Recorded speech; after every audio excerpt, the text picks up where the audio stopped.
I'm Dr. Michael Colucciello, medical and surgical retina specialist, Prism Vision Group, South Jersey Eye Physicians Division in Morristown, New Jersey, and clinical associate at the University of Pennsylvania School of Medicine. I'm talking recognition of November's Diabetic Eye Disease Awareness Month. 98 million people with prediabetes in the United States today, and 38 million people with diabetes. So diabetes mellitus is a highly prevalent disease, and in fact is the leading cause of blindness today in working age adults in the United States. And as a retina specialist, I feel it's a privilege for me to care for individuals with diabetes, not only in terms of saving vision when there's diabetic swelling in the retina or diabetic-related hemorrhage in the eye, but also trying to get the word out with regard to screening and evaluation, at least annually, in folks with diabetes to try to prevent these issues before they occur. To emphasize to folks who have diabetes that even if you're asymptomatic, that it's important to get an eye exam, because you could be harboring issues in the retina that can be placing you right at the brink of vision loss. So let me show you that with one case in a young adult with a history of type 2 diabetes mellitus, hypertension, and hyperlipidemia. This is a picture of the optic nerve in her right eye.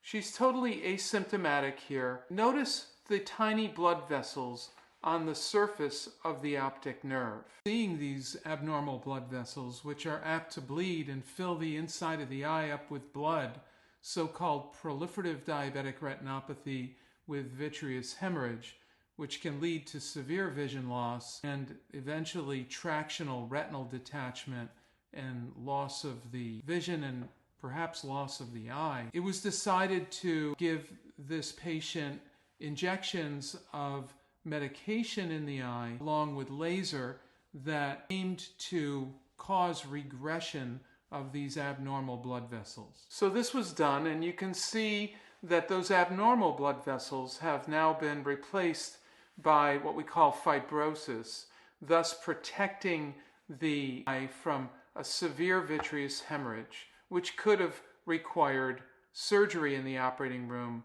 to prevent further vision loss. Here are the red-free images of that same picture. We have decreased the chances in this woman of severe vision loss from proliferative diabetic retinopathy. And again, she was asymptomatic. And again, here are the before and after photographs. Diabetic macular or retinal swelling or edema, we call edema, or vitreous hemorrhage or blood inside the eye, or tractional retinal detachment does occur. We do have wonderful ways nowadays of treating these things, but by far and away, preference would be to prevent these issues from occurring. And so the emphasis nowadays as well should be on control of blood sugar, blood pressure, cholesterol, and we've got more medications now than ever to be able to treat these things to prevent diabetic retinopathy or diabetic eye disease, and as well prevent diabetic kidney disease and diabetic peripheral neuropathy. In addition, monitoring is better than ever. I would urge consideration for continuous glucose monitoring to keep a close watch on the hemoglobin A1C levels, and treatment of sleep apnea has also been shown to reduce diabetic eye disease complications. It's really my privilege to be able to take care of folks with diabetic eye disease, but my aim here is to emphasize the importance of prevention, screening, and just general awareness during this November Diabetic Eye Disease Awareness Month. Thanks for your attention.